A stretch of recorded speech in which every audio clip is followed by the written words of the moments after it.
politique sociale qui est fondée sur un système d'interrelation, des relations donc, entre les citoyens qui migrent, qui travaillent, qui reviennent, qui partent. Donc ce construit social, on gardera cette idée. Et la région du Nord est un véritable laboratoire qui nous renseigne sur ces dynamiques de migration, parce que vous savez, beaucoup de populations dans les années 60 sont parties vers l'Algérie et sont parties ensuite en Europe, notamment dans des villes en Hollande, en Belgique, dans le nord de la France. Donc une forte migration qui était conséquence d'une volonté de sortir de la pauvreté, mais aussi de tourner la page d'une histoire tumultueuse, d'une histoire tragique, qui a été marquée notamment par les colonisations des reins et des fers, les colonisations espagnoles, le bombardement de quinzaine de populations, vous en parlerez. Et donc, ce qu'on sait, c'est que le trafic étant réellement imprévisible, malgré quelques précautions qui ont été prises, mais enfin, on ne peut pas tout prévoir. D'abord, bienvenue à la Maison du Maroc et merci d'être présent aujourd'hui à cette conférence. Merci à tous nos intervenants qui, pour beaucoup, viennent de loin, du Maroc, de France, et je crois que le sujet que nous abordons est un sujet que l'ambassade a traité depuis maintenant près de 2 ans autour de la question du développement des territoires, et nous l'avons abordé à travers une approche et un regard croisé entre la France et le Maroc. Je crois que c'est des sujets qui interpellent aujourd'hui un peu partout à travers le monde, et pour trouver la meilleure réponse à la question de développement à l'échelle nationale. Et on se rend compte que souvent les questions territoriales sont des questions clés pour avoir la bonne réponse nationale, parce que les territoires jouent leur rôle de proximité, jouent leur rôle de cohésion, jouent leur rôle de dynamique de développement, et dans le niveau national a particulièrement besoin. Mais donc le sujet que nous avons abordé au cours de ces 2 ans a été traité sous les angles d'inclusion territoriale, d'innovation et d'attractivité des territoires, sous l'angle des métropoles et de leur relation avec leur périphérie, avec la banlieue, avec le monde rural, et avec des intervenants très multiples, que ce soit comme, j'en citerai sans être exhaustif, personnalités comme Jean-Louis Borloo, comme François Lamy, comme Valédo, ou Jaïli, ou le ministre Fassi, donc qui tous sont des acteurs de ces problématiques de développement territorial à travers leur cursus, à travers leur carrière. Donc aujourd'hui, nous souhaitions traiter un sujet en faisant un focus sur une région particulière, qui est la région du Nord, du Maroc, à travers l'approche migration et développement territorial. Un focus sur cette région parce que c'est une région qui a de nombreuses particularités. Elles sont géographiques, elles sont historiques, elles sont démographiques, elles sont environnementales, elles sont économiques, culturelles.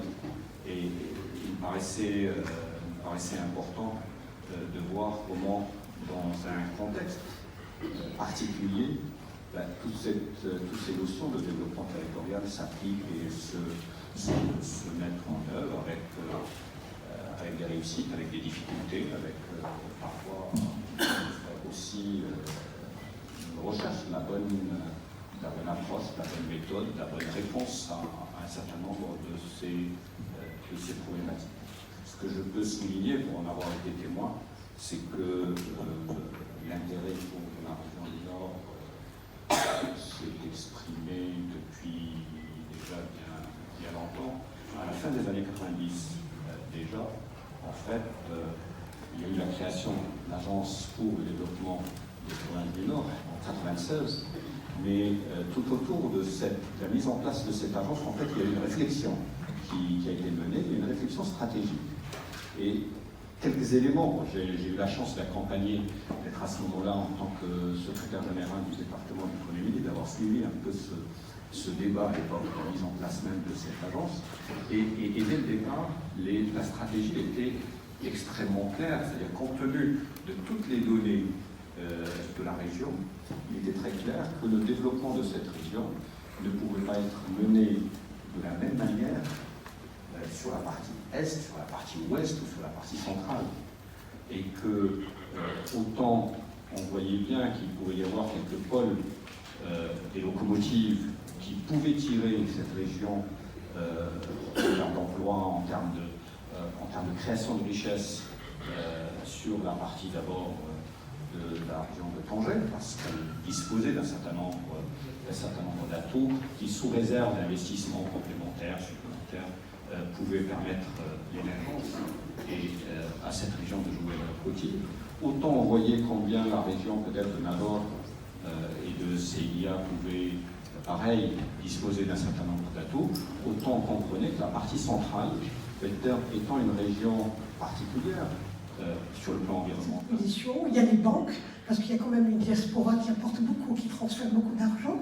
Il y a aussi quand même une formidable volonté de l'État. Il y a quand même une page qui a été tournée avec l'avènement de Sa Majesté le Roi, une page quand même qui est là, parce que vous vous rappelez que le premier voyage qu'avait fait le souverain, le premier voyage de son règne, ça a été vers les provinces du Nord. Ça a été donc à Grusima, puis il y avait eu quand même le tremblement de terre. Je vais situer un petit peu la question de l'immigration, en abordant essentiellement deux thèmes, les phases de développement de cette immigration. Néanmoins, et dans le temps qui m'est imparti, je tiens d'une part à remercier vivement son Excellence, Monsieur l'ambassadeur du Royaume du Maroc en France, et l'ensemble des membres de son équipe pour cette invitation.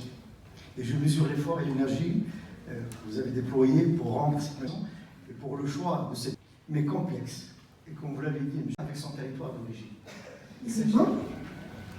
Donc, vous savez, il est ingénieur, c'est un polytechnicien, ingénieur de Polytechnique et des Mines. C'est un ancien cadre de l'OCP qui a dirigé aussi l'Office national d'électricité de l'honneur, ex-ministre, et surtout, nous l'avons invité en tant qu'ex-directeur de l'Agence du Nord qui a été créée, il faut le rappeler, en 1997. Donc, quand on a discuté pour préparer, donc vous me disiez, que la régionalisation, c'est un projet qui est lié à l'insertion de la mondialisation. Donc on va vous écouter, puis je vous poserai des questions. Merci beaucoup pour votre présence, monsieur le directeur. Je suis un peu intimidé, je vais lui passer tout de suite les remerciements, monsieur l'ambassadeur, sur l'invitation. Et c'est vrai qu'on le retrouve dans le document introductif.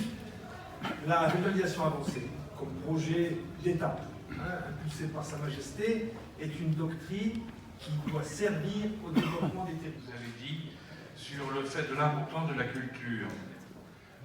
Parce que ce qui me frappe, c'est que dans les politiques que l'on développe, politique territoriale, territorialisée, comme vous l'avez rappelé, ou politique territoriale réelle, on a tendance à réfléchir sur des schémas qui sont des schémas, je dirais, techniques, et on a très généralement, on ne tient pas assez. Ils sont beaucoup plus subtils, beaucoup plus compliqués à organiser, mais ça se tricote tous les jours, peut-être un peu en dessous des radars.